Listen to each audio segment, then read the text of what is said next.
ಇವತ್ತು ಸಂಕ್ರಾಂತಿ ಸಂಭ್ರಮ. ಈ ಒಂದು ಸಂದರ್ಭದಲ್ಲಿ ಸೂರ್ಯ ತನ್ನ ಪತನವನ್ನ ಬದಲಿಸ್ತಾನೆ. ಸೂರ್ಯ ತನ್ನ ಪಥ ಬದಲಿಸುವ ಸಂದರ್ಭದಲ್ಲಿ ಗವಿಗಂಗಾಧರೇಶ್ವರ ದೇವಾಲಯದಲ್ಲಿ ಅಪರೂಪದ ಖಗೋಳೀಯ ಘಟನೆ ಕೂಡ ನಡೆಯಲಿಕ್ಕಿದೆ. ಗವಿಗಂಗಾಧರೇಶ್ವರ ಲಿಂಗಕ್ಕೆ ಸೂರ್ಯ ಸ್ಪರ್ಶವನ್ನ ಮಾಡಲಿಕ್ಕಿದ್ದಾನೆ. ಸೂರ್ಯನ ಕಿರಣಗಳು ನೇರವಾಗಿ ಸ್ಪರ್ಶಿಸಲಿದ್ದು ಈ ದೃಶ್ಯ ಇವತ್ತು ಸಂಜೆ 5:02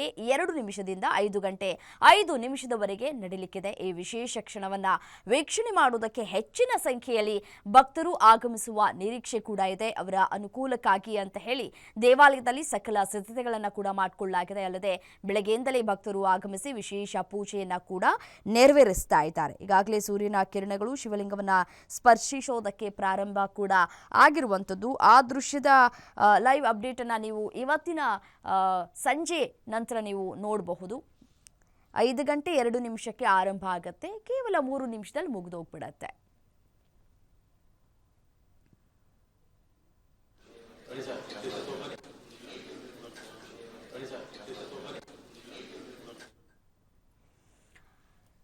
ಇದೇ ವಿಚಾರಕ್ಕೆ ಸಂಬಂಧಪಟ್ಟಂತೆ ಮತ್ತಷ್ಟು ಡೀಟೇಲ್ಸ್ ಕೊಡ್ತಾ ಹೋಗ್ತಾರೆ ನಮ್ಮ ಪ್ರತಿನಿಧಿ ಕವನ ನೇರ ಸಂಪರ್ಕದಲ್ಲಿ ಜಾಯಿನ್ ಆಗಿದ್ದಾರೆ.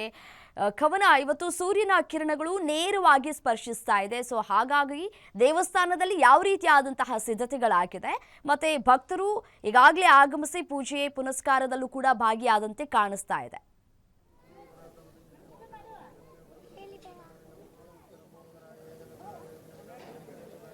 ರಮ್ಯಾ, ನಾಡಿನೆಲ್ಲೆಡೆ ಇವತ್ತು ಮಕರ ಸಂಕ್ರಾಂತಿ ಹಬ್ಬದ ಸಂಭ್ರಮ ಮನೆ ಮಾಡಿರುವಂತದ್ದು. ಅದೇ ರೀತಿಯಾಗಿ ವರ್ಷದ ಮೊದಲನೇ ಹಬ್ಬವನ್ನ ಸಿಲಿಕಾನ್ ಜನರು ಸಾಕಷ್ಟು ಅದ್ದೂರಿಯಾಗಿಯೇ ಬರಮಾಡಿಕೊಳ್ತಿದ್ದಾರೆ ಅಂತಾನೆ ಹೇಳ್ಬೋದು. ಇವತ್ತು ನಗರದ ನಾನಾ ದೇವಸ್ಥಾನಗಳಲ್ಲಿ ವಿಶೇಷ ಅಲಂಕಾರದ ಜೊತೆ ಸಾಕಷ್ಟು ಪೂಜೆ ಪುನಸ್ಕಾರಗಳು ಕೂಡ ಆಗ್ತಾ ಇದೆ. ಇವತ್ತು ನಾನು ಬೆಂಗಳೂರಿನ ಪುರಾತನ ದೇವಸ್ಥಾನದಲ್ಲಿ ಒಂದಾದಂತಹ ಗವಿಗಂಗಾಧರೇಶ್ವರ ದೇವಸ್ಥಾನದಲ್ಲಿ ನಾನೀಗ ಇದ್ದೀನಿ. ಇಲ್ಲಿ ನೀವು ನೋಡ್ತಾ ಇರ್ಬೋದು ಈಗಾಗಲೇ, ಅಂದ್ರೆ ಈ ಒಂದು ಗವಿಗಂಗಾಧರೇಶ್ವರ ದೇವಸ್ಥಾನದಲ್ಲಿ ಸಂಜೆ 5:02 ಸೂರ್ಯನ ಕಿರಣಗಳು ಈ ಒಂದು ಶಿವನ ಮೇಲೆ ಹಾದು ಹೋಗುತ್ತೆ ಅನ್ನುವಂಥದ್ದು ಸಹ ಈಗ ಮಾಹಿತಿ ಇರುವಂಥದ್ದು. ಸೊ ಹೀಗಾಗಿ ಈ ಒಂದು ಕೌತುಕವನ್ನ ಕಣ್ತುಂಬಿಕೊಳ್ಳೋದಕ್ಕೆ ಬೆಳಗ್ಗೆ 5 ಗಂಟೆಯಿಂದಲೂ ಸಹ ಭಕ್ತಾದಿಗಳು ಬಂದು ದೇವರ ದರ್ಶನವನ್ನ ಕೂಡ ಮಾಡ್ತಾ ಇದ್ದಾರೆ. ಬೆಳಗ್ಗೆ 5 ಗಂಟೆಯಿಂದಲೂ ಸಹ ಪೂಜೆ ಪುನಸ್ಕಾರ ನಡೀತಾ ಇರುವಂತದ್ದು. ವಿಶೇಷ ಅಲಂಕಾರದಲ್ಲಿ ದೇವರನ್ನ ಕೂಡ ಅಲಂಕಾರ ಮಾಡಿರುವಂತದ್ದು. ಈಗಾಗಲೇ ನೋಡ್ತಾ ಇರ್ಬೋದು ನೀವು, ಭಕ್ತಾದಿಗಳು ಸರದಿ ಸಾಲಿನಲ್ಲಿ ನಿಂತು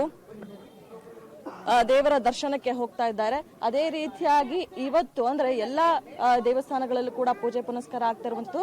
ಗವಿಗಂಗಾಧರೇಶ್ವರನಲ್ಲಿ ವಿಶೇಷ ಅಂತ ಅಂದ್ರೆ ಈ ಸೂರ್ಯನ ರಶ್ಮಿ ಶಿವನ ಮೇಲೆ ಹಾದು ಹೋಗ್ತಾ ಇರೋದ್ರಿಂದ ಸಾಕಷ್ಟು ಇವತ್ತು ಈ ಒಂದು ಕೌತುಕವನ್ನ ಕಣ್ತುಂಬಿಕೊಳ್ಳಕ್ಕೆ ಬರ್ತಾ ಇರುವಂತದ್ದು. ಈಗಾಗಲೇ ಬೆಳಗ್ಗೆಯಿಂದಲೂ ಕೂಡ ಬೆಳಗ್ಗೆ 5 ಗಂಟೆಯಿಂದ ಸರದಿ ಸಾಲಿನಲ್ಲಿ ನಿಂತು ಭಕ್ತಾದಿಗಳು ಬರ್ತಾ ಇದ್ದಾರೆ. ಈಗ ಅವ್ರನ್ನೇ ನಾನು ಮಾತಾಡಿಸ್ತಾ ಹೋಗ್ತೀನಿ. ಸರ್ ನಮಸ್ತೆ. ಇವತ್ತು ಸಂಕ್ರಾಂತಿ ಹಬ್ಬದ ಪ್ರಯುಕ್ತ ನೀವು ಗವಿಗಂಗಾಧರೇಶ್ವರ ದೇವಸ್ಥಾನಕ್ಕೆ ಬಂದಿದ್ರಿ, ಏನ್ ಹೇಳ್ತೀರಿ? ಮೇಡಮ್, ಇಯರ್ಲಿ ಇಲ್ಲಿ ಬರ್ತೀವಿ. ಪ್ರತಿ ವರ್ಷ ಒಳ್ಳೇದಾಗುತ್ತೆ. ವರ್ಷದ ಮೊದಲನೇ ಹಬ್ಬ. ಸೊ ದಟ್ ನಮಗೊಂದು ನಂಬಿಕೆ ಎಲ್ಲ ಈ ವರ್ಷ ಒಳ್ಳೇದಾಗುತ್ತೆ ಅಂತ ಹೇಳಿ ಬಂದಿದ್ದೀವಿ. ಇದು ಹಬ್ಬದ ದಿನ ಅಂದ್ರೆ ಇವತ್ತು 5:02 ಸೂರ್ಯನ ರಶ್ಮಿ ಹಾದು ಹೋಗ್ತಾ ಇದೆ ಶಿವನ ಮೇಲೆ. ಸೊ ಹೀಗಾಗಿ ಸಾಕಷ್ಟು ವಿಶೇಷತೆ ಇರುತ್ತೆ, ಬಹಳ ಒಳ್ಳೇದಾಗುತ್ತೆ ಅನ್ನುವಂತಹ ನಂಬಿಕೆ ಕೂಡ ಇದೆ. ಇದ್ರ ಬಗ್ಗೆ ಏನ್ ಹೇಳ್ತೀವಿ?